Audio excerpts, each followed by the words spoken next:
Thank you for watching the World Community Magazine's Hour of Power Live on Facebook with your hosts Edward McQueen and April Garner.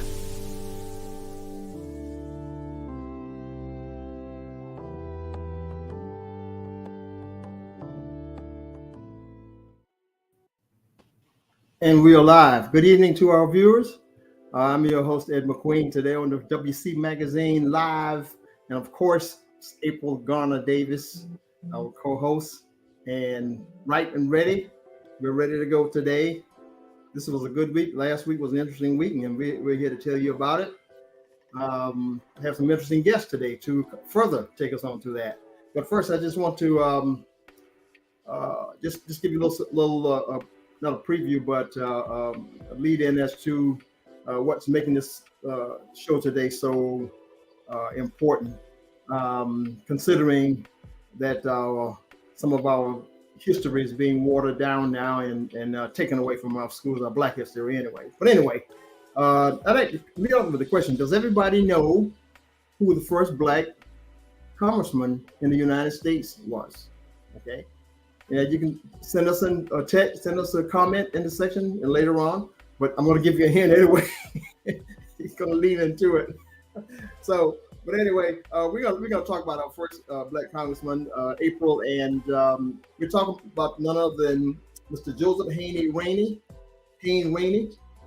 and in addition to a park that's already named for him in Georgetown. He's from Georgetown, South Carolina, by the way, the first U.S. Congressman. Not the first in South Carolina. This past weekend, some interesting things took place. However, it turned out a little controversial because some of the information was not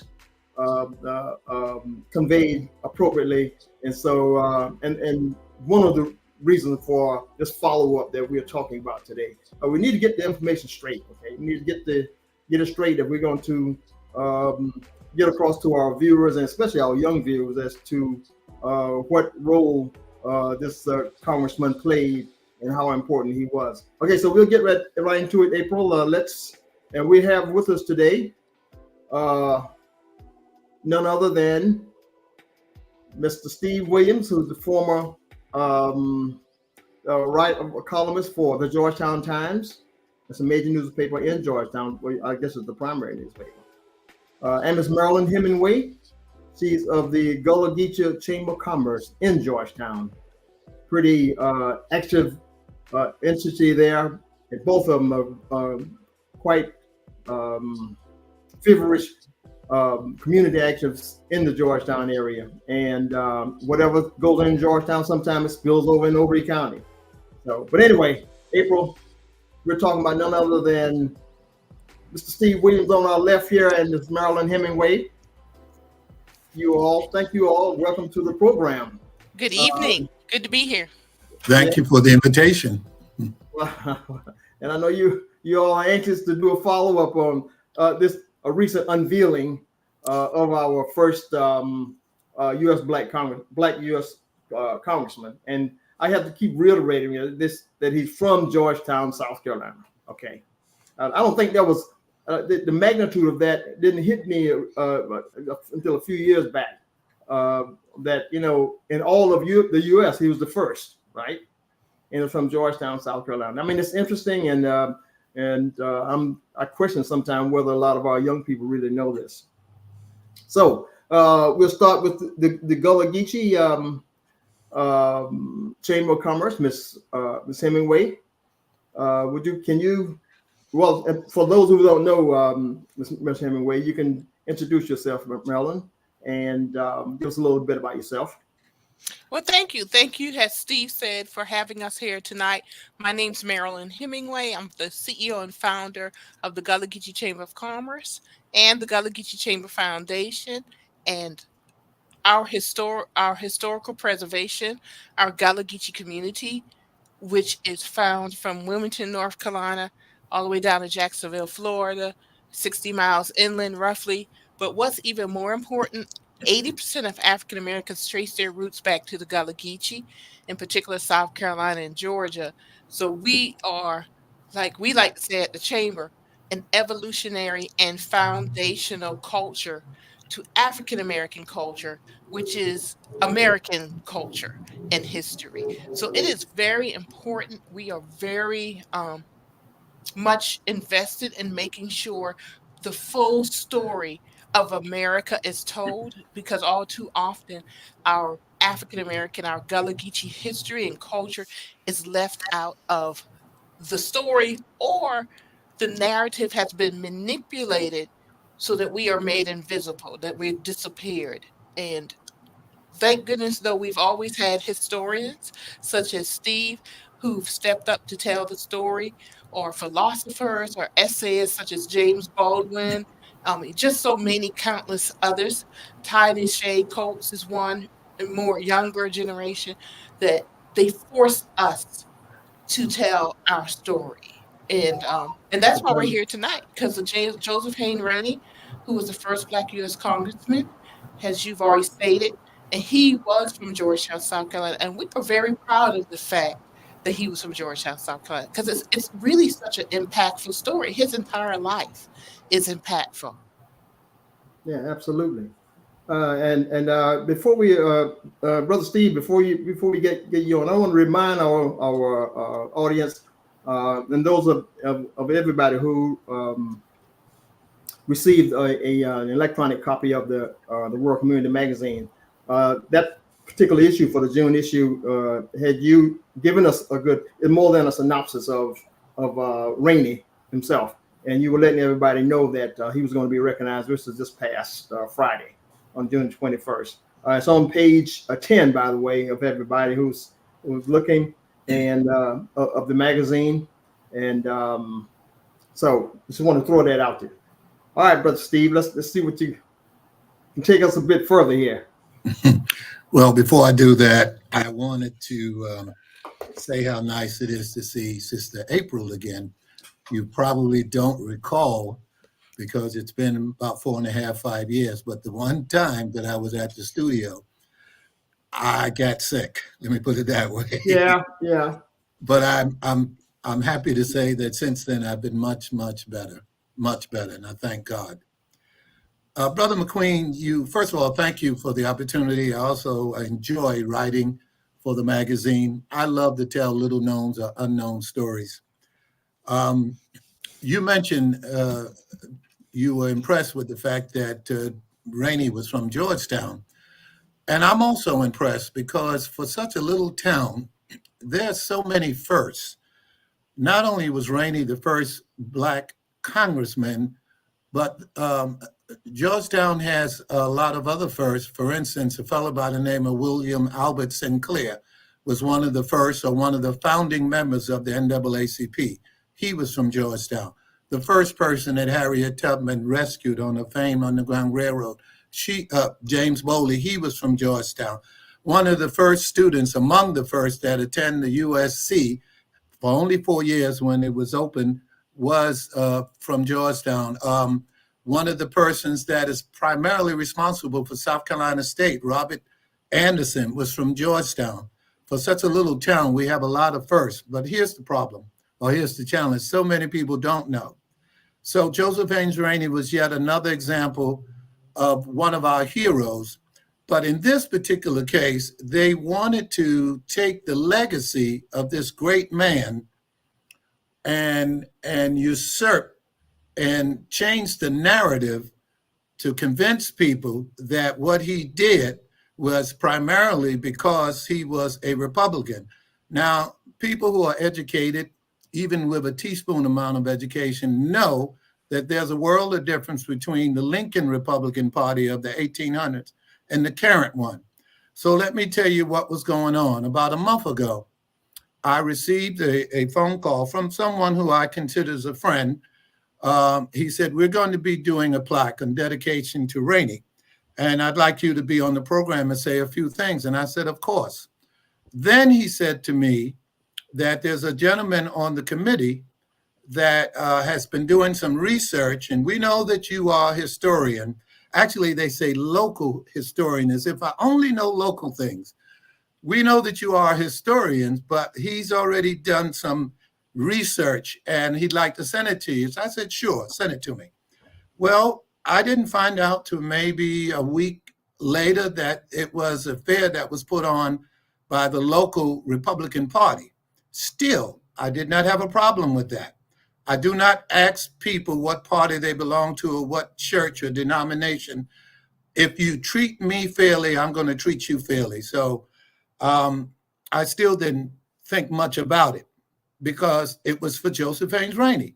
But then I looked at the information he sent me, and it was about 2 or 3 pages of information about Rainey that included not one, but 13 links of videos and articles. And he also said in the research that he did, he said, I know that you are a historian, but this is an authoritative composition of Rainey. And it brought me back to an old Richard Pryor joke. He once said, I didn't say it, Walter Cronkite said it. So that makes it valid. Then he said in the material that we want this to be a nonpartisan because we feel that Rainey is an all-American hero. And I wrote him back and I put in quotations, yes, I too believe he was for all Americans and I do want this to be nonpartisan. But in the links that he sent me, he made comments or commentary about each link of what it was about. Even though I had seen most of it, I have been writing about Rainey for 32 years. Now, one of the links, the only links, was from the magazine or the newspaper, The Griot, and I'm sure you're familiar with that. That is the one owned by Byron Allen. And he made derogatory comments in there about Rainey. About Clyburn. He said that this is a very politicized, biased article about Clyburn complaining about blacks not being fair with voting. All right. Now, here's what I neglected to tell you. I did not know until Marilyn and I looked at the guest list because they asked you to RSVP. They invited at least 130 people, including the governor, McMaster, both senators, Lindsey Graham and Tim Scott and Russell Fry and a whole lot of others, black and white. But the one person that they neglected to put on there was James Clyburn. Well, when that happened, I got my dandruff up, okay? I got bent out of shape. And I didn't know that Marilyn was already bent out of shape. So when we got to talking about it, we said, we got to address this because this may not be common knowledge, but after Rainey, who served from 1870 to 1878, it was 100 years, more than 100 years before we got another black congressman. And that was, as you well know, because of gerrymandering. And what a lot of people don't know, he was over the 1st congressional district. Well, it was much bigger, much larger, much wider than it is now. And it held basically 1/3 of the state of South Carolina and every county around it. So Rainey was an important figure in history, but it was 100 years. Well, in 1993, Clyburn came here. This is when I first met him, through the Deltas who invited him, and they dedicated Rainey Park. Well, what problems that Marilyn and I has had is that they didn't bother to ask anybody black. I don't care whether you're Republican or Democrat, you should have asked to make sure, or use me or anybody as a consultant to make sure your facts are correct. So that's how I got involved. And then Marilyn took it from there. And we strategized and we met several times. Marilyn, you want to pick it up? Yes. We were doing research to find out if Clyburn really was invited, and maybe we missed that, but on the invitation, Clyburn was left off. In spite of all these other Republican officials, we did eventually find out that he had been invited by the family, not the planning committee. So there were plans. He was intending on coming to the event because we had decided we were not going to go. We were not going to play a part in this event that what we suspected was eventually proven. At the event, the planning committee was introduced, brought up front, all white, not reflective of the community. Um, Clyburn was on his way, however, got caught in traffic, so he could not attend. So eventually he did not attend. But the great granddaughter, Lorna Rainey, was there, and we were particular in making sure that we acknowledged Clyburn and the work that he's done and thanked him for that. And we also thanked Lorna Rainey. What we decided to do was to hold a press conference immediately after the event on the sidewalk. And we did. We also made a decision to dress in white to honor the ancestor Joseph Hayne Rainey and to show our respect for Representative Clyburn. And we held up signs that said true history matters, because it does matter. And I noticed in the comments, Robert Ellington said content without context is pretext. And that's exactly what happened. They made a point of leaving the other half of the community out in their effort to try to control this narrative, to just say Joseph Hayne Rainey was a Republican. He was not just a Republican, he was a radical Republican. Back in the day, he was for voting rights, he was for civil rights, he was for human rights. And that's proven through his voting record. So we wanted to honor that, because 13th, 14th, 15th Amendment, he had played a huge part in making those come to fruition. And also the Civil Rights Bill, what year was it, Steve? 1868. Yeah, and then I think it took to like 71 or something that. I'm sorry, Marilyn. The Civil Rights Bill was 1875. The Constitution was 1868. All right, thank you. So he played a huge part in all of this. So one of the articles that Steve was emailed, a note was saying that, Clyburn said that the Republicans are against voting rights. They're working to suppress voting rights. And that's true. The current modern day Republican Party is working very hard to do that. So for them to try to twist the narrative to make it seem like, he's this Republican without context, we could not stand for that. And as I said at the press conference, because Joseph Hayne Rainey, when he learned to read, he loved Shakespeare and Plato. So my quote was, when you first practice to deceive, what a tangled web we weave. And that's exactly what the Republicans in Georgetown did. They tried to create this tangled web, and we were not having it. And the reason we were not having it is we have the facts and this man's life on our side. I'd like to, if you don't mind, read a very quick paragraph to show you the magnitude, the greatness of this man. Many of you, I don't know about you, but when I was in school, the only thing I heard about these so-called radical Republicans is they were ignorant savages, unfit for government. And as I said during the meeting, the unveiling, nothing could be further from the truth. Let me tell you, maybe not a common, but a little known fact about Joseph Haynes Rainey. He was one of the primary writers of the 1868 Constitution, which to this day is considered the best constitution South Carolina has ever had.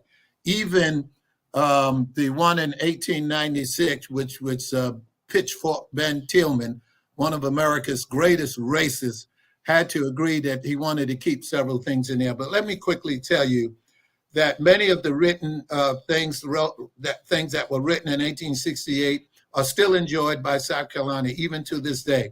For the first time, all males over 21 could vote. State officials were now elected rather than appointed. Each county was represented in the House by its population rather than its riches. A Bill of Rights was included in the Constitution. People could no longer be jailed for their debt. The property of married women could no longer be taken to satisfy their husband's debt, because many of them died in the war. A free and public school system was created. My dad told me that years ago. Blacks could for the first time attend college, and the state of South Carolina could borrow money for public projects like railroads, canals, and bridges. All of this occurred with these so-called monkeys, these radical Republicans. And I didn't want to say it last Friday, but if anybody wanted to know how these current Republicans considered these Republicans back then, all they have to do is pull up the movie Birth of a Nation of Gone with the Wind and see how these men and were depicted. Savages eating watermelon, chasing Caucasian women, every kind of stereotype that there was. And this went on, and this was in the textbooks all over the country. And here we are 150 years later, and they want to say, well, he was a Republican. But back then, that was not a term of endearment.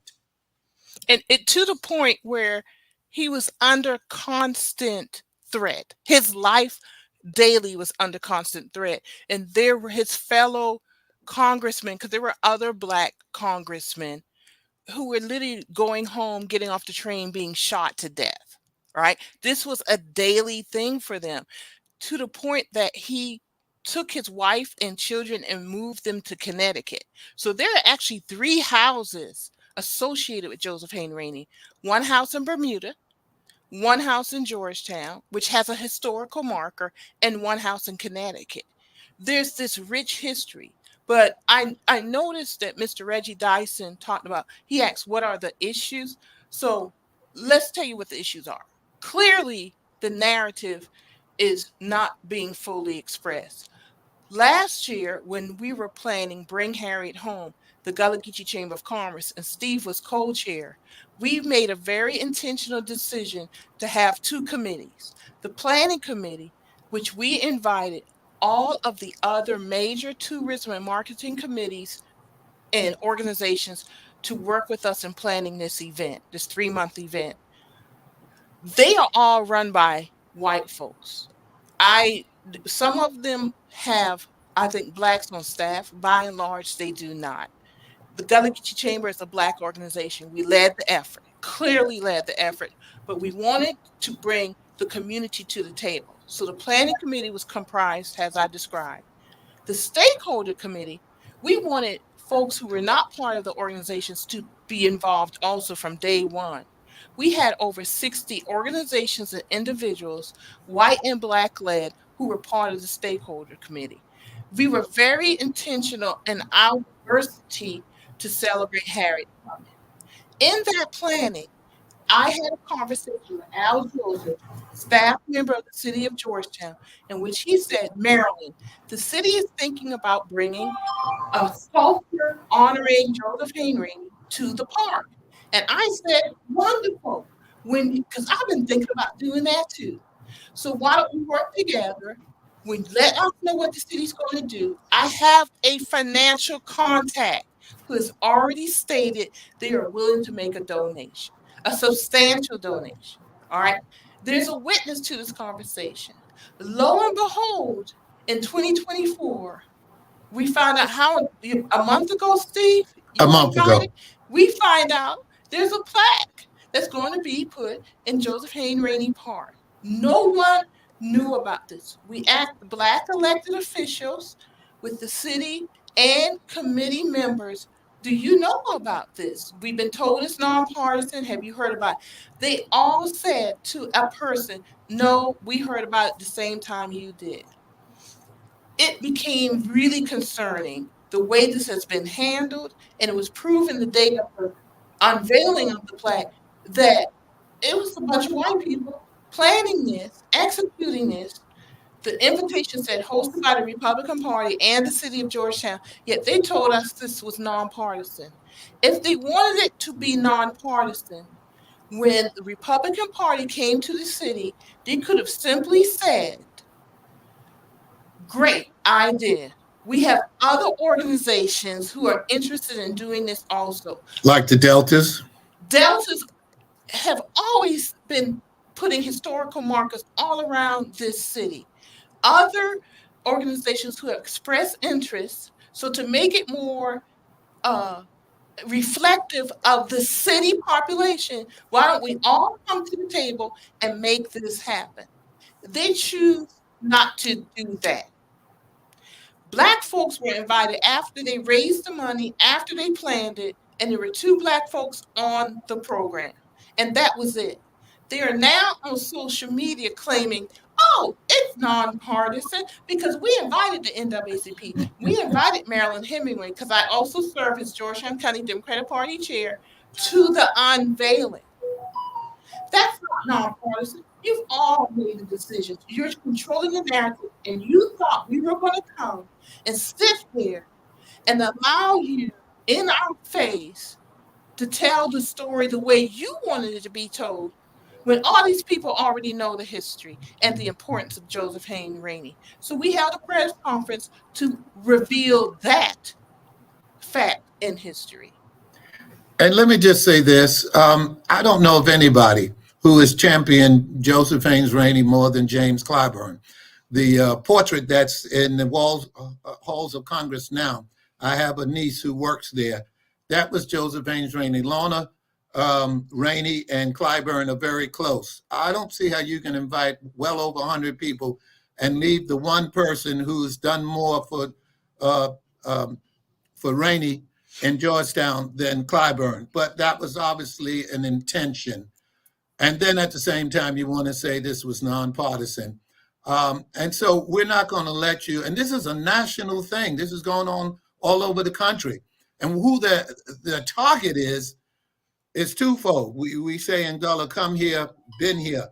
A lot of people have moved to Horry County and Georgetown County, and they really don't know the history. But you can't talk about Georgetown without talking about the contribution of African Americans. It's impossible. But they are trying to convince them to become Republicans. And unfortunately, a lot of brothers, not the women, but a lot of brothers are saying silly things, thinking, well, you know, I like this one because the other one is too old or whatever. They don't know this history. And that's what they're hoping to do. They wanted a photo op to say, well, look, Rainey was Republican. And like I said in the meeting, the only thing that helped us, the only one that helped us was God Almighty.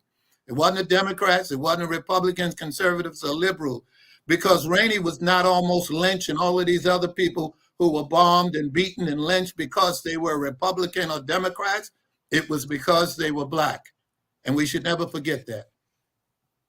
I know we put a lot of information out, so if y'all have any questions, let's go ahead and open the questions and everything. But yeah, Marilyn, do you think? Well, first of all, we're talking about this plaque, and so I want to show everyone what the plaque looks like, and to raise the question a little higher, or to elevate the question that Reggie Dyson has. You've answered. You've given two answers as to what the issues are. One, the narrative not being fully expressed, and the other, it sounds like, not being invited to the table to be a part of the creation of this plaque. So as this plaque reads, is it historically correct? Or, are there things that you have a problem with as far as the plaque is concerned? One, if the committee had been diverse, the plaque would not have read "Born to Slave Parents in 1832." When you know better, you do better. By now, in the last 10 to 15 years, most historians and most people who know, you don't use slave, you use enslaved. Enslaved is a condition that can be changed. Slave, no one's born a slave, you're born a human being. So we feel that if it had been a truly diverse committee, that word would have been correct. And it may be minor, but you have to think in terms of 50, 100 years from now, when we're all gone. We all hope to live another 50, 100 years. We don't know, that much more accurate history is really told. And that was very important. So they raised this money to put an incorrect plaque in place. In general, the information is very straightforward, but why even do a plaque when there's a historic marker at his house, which is literally a block away, that gives a fuller story? In this year, 2024, which is election year, we feel this was just another attempt by the Republicans to control narrative in an election year. And the proof of that is that 2 years ago, Tom Rice did the same thing with the post office in Georgetown, where 3 days before they unveiled the new name of the post office as the Joseph Hayne Rainey post office, that's when Black folks found out about it. In an election year, literally the Black community found out that they were going to have a program at the park unveiling the new name of the post office, which, by the way, his portrait is not in the post office, nor was on the actual building the name change. So part of the issue we have, yes, you're telling facts, dates and facts, but it has no context. And you have this pattern of during election years, us Republicans are going to take a Black name and we're going to use this narrative to say, oh, we're the party of civil rights and the Democrats are the terrorists. And we also know that because the treasurer of the Georgetown County Republican Party posted that on social media before the plaque unveiling. He literally said that the Republican Party was the civil rights party and the Democrats are the party of terrorism in 2024. So Marilyn, we're here. I mean, you all are on here. I just want to set the record straight, and I think it should be before this become really partisan. Yeah. So you to set the record straight. Now, did the people who generated this the unveiling? Was there anything on record saying that they invited Democrats to that, or is just it was just something that was found out? To the planning committee or to the unveiling? Both, because you need them on the planning committee in order to me be part of the unveiling. Well, let me just say they did invite the Blacks. Ronnie Sabb was invited. Several other Democratic politicians were invited. Like I said, the only one who was not invited was the main one. You can't have a fish fry without the fish. But what happens is, and we knew it was planned because they kept harping on the fact that Rainey was a Republican. Well, Jackie Robinson was a Republican. What the heck does that mean? If a man is great and his legacy is larger than the Republican Party, why would you want to reduce him? And so you said before it becomes partisan, they started this way. They sent me partisan information and they did partisan acts. There was absolutely zero publicity about this until the day before. And maybe the same day, Friday, they called up a couple of news stations and said, look at us, we're honoring Joseph Haynes Rainey.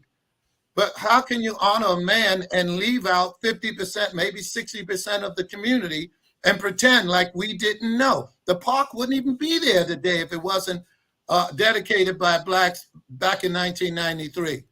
So if you want to leave us out of government, then this is how you do it. And I want to make clear that when Steve said these Democratic elected officials were invited, that is the invitation to the unveiling last Friday. Right. As no one, the planning committee was brought up front. It was all white. And in our inquiries before it even happened, no one said they even knew about it. Yeah. Considering that was all let's just get back to the I hate to use the word politics, but since it was all white, it didn't have to be all Republican, right? But were there any Democrats on that, white or Black? On what? On the panelists, you said they were all white. No, they brought them up. We have the pictures because everybody started taking out those phones and taking pictures. They were all white. Look, I'm the Democratic Party chair, and Democrats, they had an opportunity to tell us. We did not know. I'm asking all these questions because we need to get this straight in terms of. Oh, no problem. Because we're serving as a community like platform, for lack of a better word, for the community to air its issues and stuff like that. Okay, so we let's just make it clear to our audience, that we are nonpartisan. Okay, so but we think it's fair that to have you all on to make your issues clear, it was the appropriate thing to do, and I'm behind that. Okay, but and that was the reason why I asked was the 12 white people that you say were on there. Were there anyone that was that Democrat? No. Okay, so And you're talking to the Georgetown County Democratic Party chair. okay, So no. And I don't think there were wasn't 12 members. It's maybe 5. I saw Okay, 5 so- or 6. Yeah, Yeah. I could pull up the picture and count that. But yeah, so that's the primary issue here that one of the reasons why you all wanted to come on the show. one of the primary issues is that they said it was nonpartisan and it was partisan from day one. Right. So And trying to pull the wool over people's eyes. Yeah. But yeah. So what is? Let's look up for some solutions, and there could be one.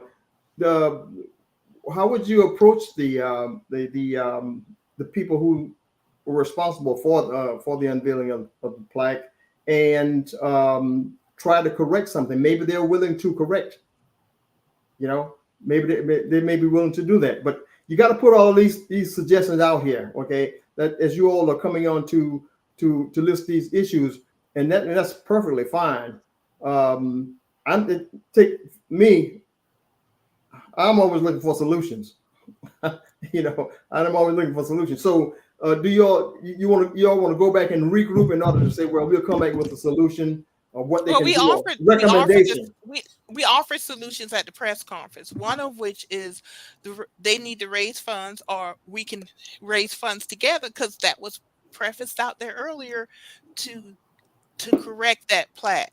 We could have saved them money if they had a diverse committee initially to make sure that the wording was correct. So one of the solutions is raise funds to correct the plaque. Okay. All right. Okay. That was stated at the press conference. 2, what we're going to do, so I'm changing hats right now. Gullah Geechee Chamber of Commerce, and Steve and I have already talked about this.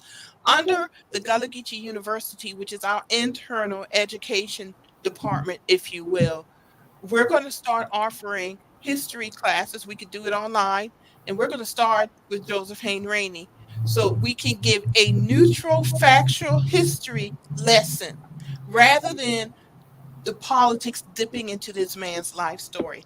His story can be told, and it has been previously been told, without the political games. So that is something that Gullah Geechee University, hosted by the Gullah Geechee Chamber of Commerce, is going to start doing.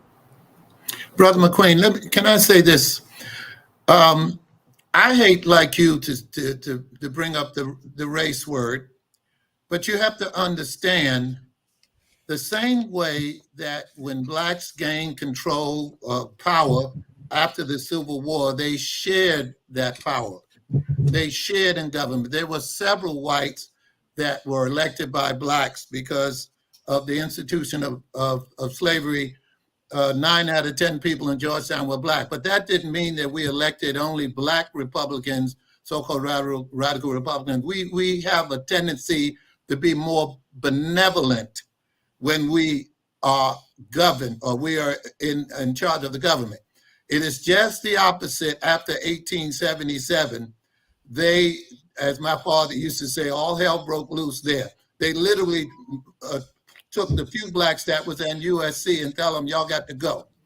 This is what's happening in Georgetown. This is not the first time. This is actually the 3rd time. The first time was the post office a few years ago, when the blacks community was not told and not invited, by and large. And then the second time was a cultural affair that happened about a year ago.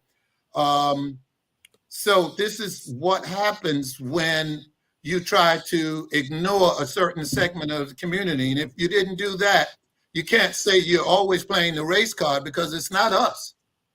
It's not us. Like I said in my speech, Dr. King was for everybody. And so was Joseph Haynes Rainey.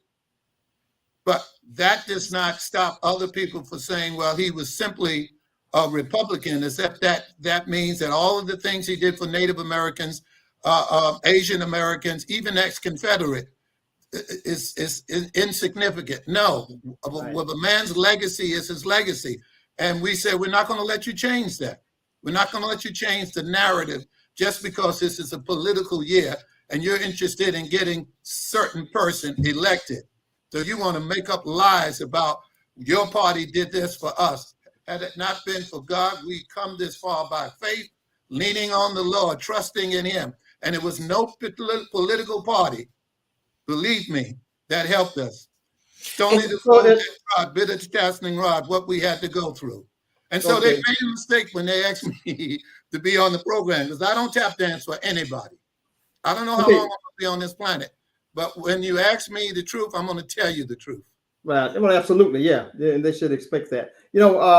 Maybe it'd be a good idea to invite I would use, for lack of a better word, a rebuttal, since the issues seem to have been one party that has done something that you all have some great concerns about. And if they're listening, let them. We'll certainly invite them to come on and make their case and make amendments if they wanted to make amendments to make sure that both parties are satisfied. Do you all agree? I agree. But it is not our responsibility to clean up the Republican mess. No, that's not my point. That's not my point. That's not my point. My point is this. Since we've already, you all have expressed what was done unfairly. Okay, as good as it may sound, you've expressed what has been done unfairly. If there's someone who's listening, I'm saying they're certainly welcome to come and straighten things or maybe address those same issues that you all have concerns about. So that may lead to a very good arrangement where both parties could be happy about that. I don't disagree with that. I don't disagree with that, but it's still there's a bigger picture here, and I don't want this to come across that it is just this small issue in Georgetown with Joseph Hayne Rainey. One, he's a national, if not international figure. Right. We need to know more about him, period, as our community. It is fortunate that Steve and I know more about him because we studied and we are in the history part of my lane, and his lane is more than mine, includes historical preservation, history, etc. But the bigger picture here, when you look at, and I need to say this so people understand this, the week before, the Republican State Board of Education, because they're appointed by a supermajority Republican legislature, led by a Republican Secretary of Education, who they made up a master's degree so she could meet the requirements of the office, rescinded African American, AP African American history across this entire state, retaining AP European history and AP Asian American history. That was very purposeful. Nationally, this Republican Party is using the Civil Rights Law of 1866 to fight against affirmative action and also to attack the Fairless Fund in Atlanta, which they lost the court case on, I believe, the district level.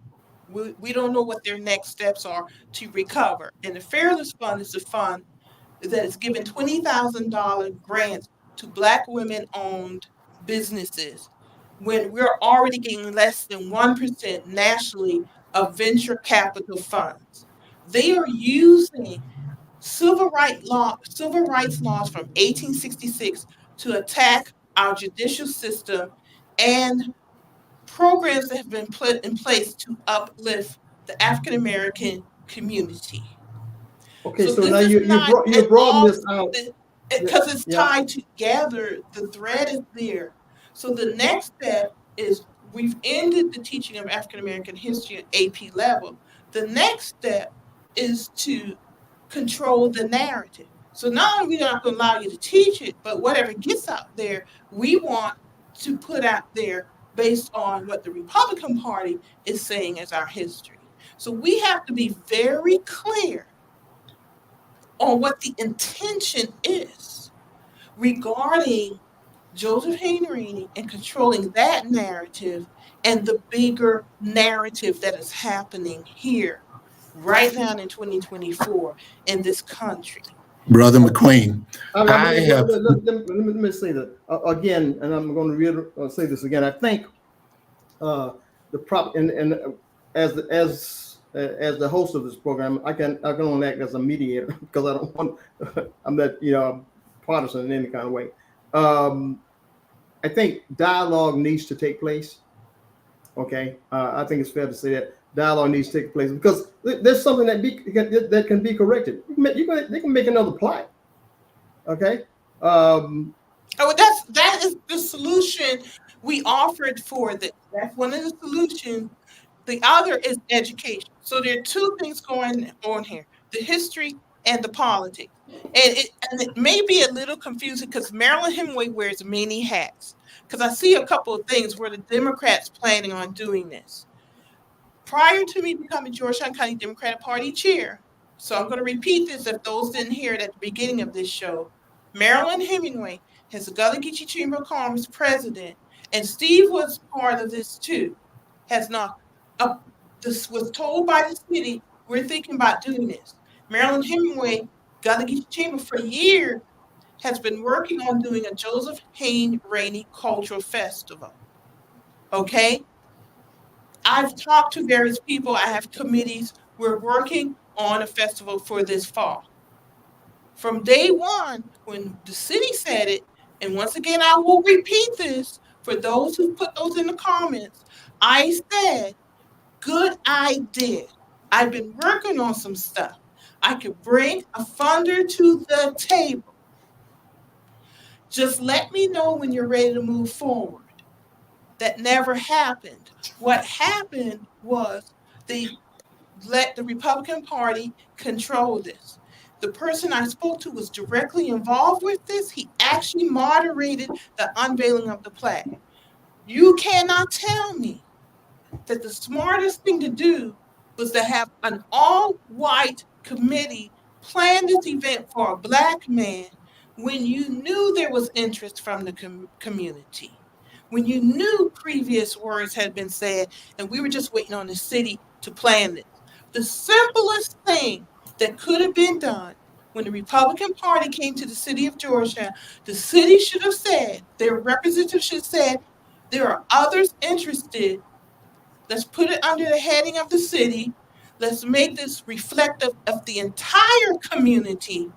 You bring your funds. We have others who want to raise money. And let's do a plaque or a sculpture or whatever. A decision was made not to do that. So let's not get this twisted where the problem started. Can I say this, Brother McQueen, Sister April? There's an elephant in the room. The elephant in the room is there's been a climate change. And I'm not talking about global warming. Over the last 10 years, because Georgetown is a great town, we've had many, many affairs over the years that included both races in Georgetown. But I'm telling you, over the last 10 years, there's been a mean-spirited, ill wind, the poet says, that has come in, and people are more bodacious and more profound in dividing us. Many of my white friends agree with the history. They're hungry to learn about the African-American contribution. I know it because I'm on several programs. I just did 4 of them. It wasn't all of that race of Georgetown. It's just a handful of misguided people who were on that committee who made a deliberate, concerted effort to cut the rest of the community out. Generally speaking, they're very hungry. Gullah is trending. I've taught it in college in many classes, and they've actually paid me money. But what I want to say that there's a climate for divisiveness now. That's why I say this is not a local thing. This is a national thing. They're doing everything they can to divide us. And I along with several others, are teaching, and I've written several books to talk about the greatness of blacks. I can talk about the greatness of whites too, but what's missing in the books is the greatness of some of the blacks. That doesn't mean I don't, and that's what Congressman Clyburn said when he was here in '93. He said it doesn't take anything, because I have it on tape. I was on that program as well. He said it doesn't take anything to celebrate Christopher Columbus today or Rosh Hashanah. It doesn't remove anything from anybody else to celebrate others' contributions. But I'm telling you, the climate has changed, and you know it. And for the last 10 years, they're being as mean-spirited and as nasty as they can for political reasons. One of the things that it also reveals is how disconnected the Republican Party is to the local community. Many of them are people who moved here, and I'm not knocking the Communists. That is not the issue, because they like to say that, the issue is they have decided they want to have a certain vision of our community, and they are not engaged with the community. Marilyn, I'm in the midst of that.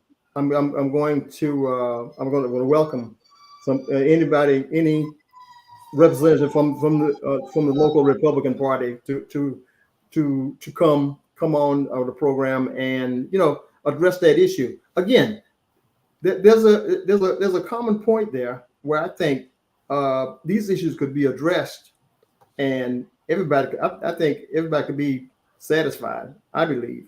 And both of you, I believe, hopefully you can agree with me on that. And maybe the Republicans, anybody from the Republican Party, welcome to come on and split and if they know much about the issue that you all are concerned about, and make the case, and they might even recommend amendments. You never know, but I think dialogue is important here, and it has to happen. I agree. And it has to happen. But I intend for my audience, and to my audience, I want to know that the Rural Community Magazine is nonpartisan.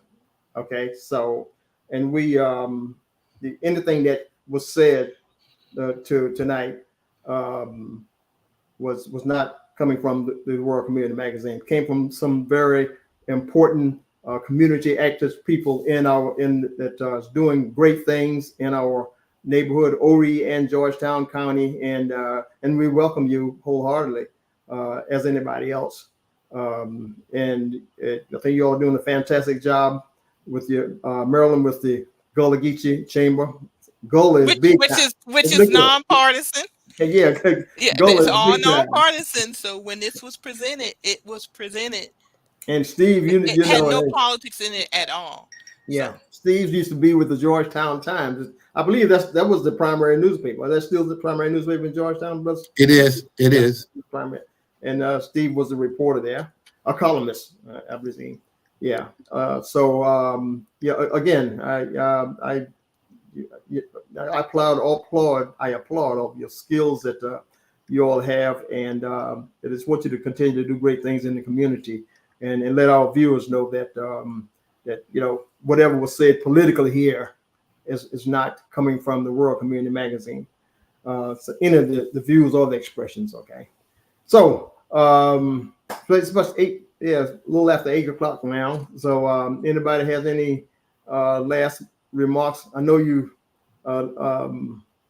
probably got some more stuff stored in, but we do want to make sure that much is said and within a certain amount of time. Okay. Do I have 30 seconds? Yes, sir. I have a nonpartisan thing. As you probably know, Georgetown is ablaze with joy over a young lady who has gone to the Olympics. I saw that, yeah. And everybody is talking about her and writing about it. It is a perfect example of bringing us together, because she's going to Paris with luggage on her back.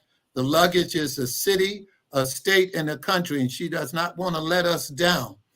And we're so happy. We're going to celebrate her whether she brings back a medal or not. Yeah. And the whites are just as joyful and happy about it as the blacks. Everybody's talking about her. And of course, I'm writing about her. But I think that's a good example of what we need to look at the larger picture. Right. Sports can bring people together, but the timing is going to be great because this summer, like I said, it's already divisive. So this is something that can unify our community. Yeah, absolutely. Absolutely. I do want to say, I'll say my 30 seconds, Steve. Yeah. We are in perilous times, and we've got to be real about that. This country is under attack from within.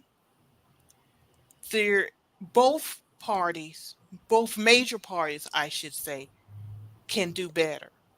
I am a Democrat, but I am not naive in many ways about the party, nor about the United States Constitution and where we are historically. Right. And as individuals, we're going to have to make some decisions. And part of that will include what side of history will you be on? And I don't say that lightly. We have had a United States Air Forceman, Black, shot to death in his own home. Almost every week, we hear about a Black person being killed by the police, to the point now that people just shrug it off, Black and white. Laws are being changed that are threatening our voting, civil, and human rights. This is a real thing. So we may not want things to be partisan, but everything is political. We are all intelligent enough to know the difference. I live and work this every day. The Gullah Geechee Chamber of Commerce, the Gullah Geechee Chamber Foundation are nonpartisan organizations. I'm very clear about that. And I tell people I change hats every day when I speak. And I'm very clear about that. I'm also Democratic Party chair. That's a recent thing. Been involved in politics for years. I'm also commissioner on the corridor. That's a nonpartisan position. People who choose to be informed and educated and use their intellect understand that. One of the things we have to acknowledge is that history is being twisted, not for the better, but to hurt our community in particular, which also hurts others.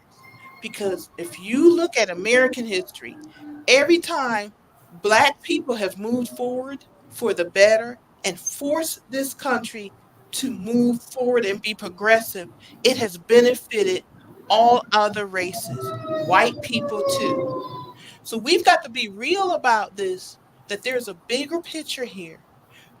We are at an inflection point in global history that we are all going to have to make some choices. All right. And understand what's going on. And I hope and pray that we all make the right choice, not only for ourselves as individuals and human beings, but for our beloved community.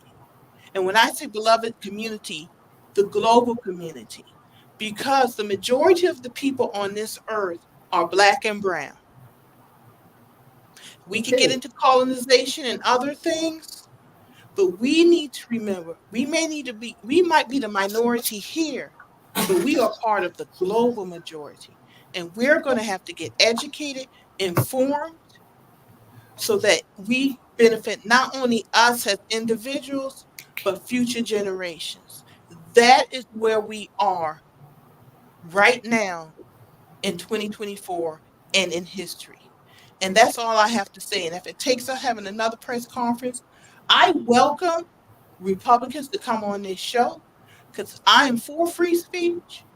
But let's make this clear that true history matters. I want to thank y'all for having me on tonight. I appreciate it. Thank you. Well, thank you all. I mean, look, the information, good or bad or indifferent, is important. Okay, it's important, and your issues that you all have brought forth, these issues of the concern and that you've pointed out and have seen, and saw to it that it's something needs to be corrected. So that's America. All right. So what having said that, April, you have any last words you want to throw in? Well, this has certainly been one of the most enlightening and electric shows that we've had in a very long time. And I will say this, I understand the want and the need for correction, but I think that the bigger picture that we keep leaning into and the bigger want and the bigger need is for everyone to be intentional about what they decide to do when they decide to do it, and that it's done in the spirit of collaboration. And to me, it seems that out of the 5 or 6 issues that were expressed here tonight, it all falls into the category of being left out, being disrespected, the feeling of a lack of inclusion in areas where it makes sense for certain people, certain communities, certain persons or whatever, to be at the table to have these conversations. What's the harm in making sure that when you want to do anything like what the Republican Party did in Georgetown, along with the city of Georgetown, to commemorate someone who clearly is not challenged in terms of melanin, what is the harm in making sure that you have people at the table who can make sure that the historical context and content is accurate? What is the problem? But when is that shift going to happen? I have no idea. Will it ever happen? Not sure. Will voices always be raised whenever there are issues like this? Absolutely. Can we find solutions to this? There are definitely solutions, but everybody has to want to solve the problem. And I don't think that is what's happening. And that's why we have the issue. And it's a shame that we have to keep reminding people that we are partisan or nonpartisan or whatever it is that we are, when really this is all about the human condition, regardless of party. So I too thank Steve and Marilyn for coming on, expressing their views and opinions. I also thank all of the people who actually posted comments tonight, questions, their thoughts and opinions, because obviously it matters, and not just to our local communities, but we had every place from Greenville to Charleston represented tonight in the audience, and everything in between. And I'm sure there are others who are watching who did not, openly express their feelings about this. But what is for certain is that there has to be more conversation. And I want to know personally what the next steps are going to be. Like, Steve, Marilyn, will you intentionally reach out? I know you said we shouldn't have to, but obviously the party knows now that, there's a problem. Will you intentionally reach out to the point of making sure that someone comes to the table to have this conversation with you about what needs to be done, whether it's a correction of this plaque, which I think is the smaller issue. I think the bigger issue is more about making sure that when things like this are happening, when considerations are being made about how to commemorate people, especially those in a community that is not of their own, that they are including others who can make sure that it's done correctly. So what is the next step? I'm glad you mentioned that, April, because that's just good governance. I'm friends. We're not close, but I'm friends with the mayor and almost every other elected official there. What is needed is that they need a committee that anytime they have something that is public, that they make sure that it is inclusion. And the mistake that they made, and like I said, it wasn't a mistake, it was intentional. But I don't think going forth that the mayor and the other city leaders will do this again. Anytime you have something that's publicly funded, well, this wasn't totally publicly funded, but it was in a public park, make sure that the entire community, because it's not just blacks that live in Georgetown, we have several other races and ethnicities there. So you should make a concerted effort to make sure that all of us are at the table. That way, if something as simple as whether a person is born a slave or enslaved can be instantly corrected. Mm-hmm. But oh, what a tangled web we weave when we practice to deceive. They were so busy trying to keep this a secret that this is what happens. And I don't think it will happen in the future, because I'm going to talk to the mayor and some of the others and see if it comes up again, they can make sure that there's somebody who can present a different perspective than that's just theirs. Then that's all I was talking about. Okay, and you took the words out, man. I mean, that's what needs to be done. Okay, you can start with the mayor or whomever, but without dialogue, just. Well, I understand We're going to cut this off now. Sorry, Marilyn, but we'll go ahead. Go ahead. Part of our Gullah Geechee University has always been diverse, so the history part that is open to everyone. That is just us. The research has been done. You could see a past history and very recent history. We've been very intentional in diversity and outreach. That will continue. I'm not saying no to that at all. They could come to this show, other shows. There, you could just see past history. So Gullah Geechee University, our history series, whether it's at the library or wherever, has always been diverse and inclusive. But what I'm saying is we have every right to share our story. Right. All right. Let's not get that twisted. Right. And when we get you guys on again the next time, you talk about. I want to also hear a bit more about what the Gullah Geechee, the whole thing is the status of that is right now, because that's one great organization up and down. Okay, so we're going to leave together so we can talk about the Gullah Geechee seafood trade. Okay, all right. So look. Thank you all so much for coming on and enlightening us. I'm sure some of it was very enlightening. Some we knew already, I guess.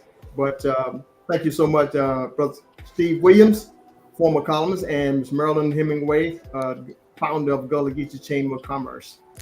And please vote. Huh? Absolutely. Please vote. That's another thing we can all do. I think Tiffany Andrews mentioned that earlier. Yeah. Please, everyone, go vote. Consider voting early. Collectively, we can make a difference, and that's true. Absolutely true. Yeah. Well, thank you, Tiffany. Steve, it was great seeing you again. Hopefully, it will be months or years from now that I see you again. As a matter of fact, as Brother Edward said, let's circle back soon to see what strides have been made based on what we talked about tonight. We're gonna make it happen. Absolutely. And to all of you watching and listening tonight, we certainly appreciate your time and your comments. Please make sure that you share this broadcast. And also, we love that you were a part of the conversation tonight. Good, bad, agree, disagree, indifferent. It doesn't matter. We need to have voices and thoughts as we create these topics, and we try to understand one another, even within our own community. So thank you all again for joining us tonight. And we hope to see you this time next week. All right. Godspeed. Thank you and Godspeed. All right. Take care, everyone. Good night. Good night. Thank you for watching the World Community Magazine's Hour of Power Live on Facebook with your host Edward McQueen and April Garner.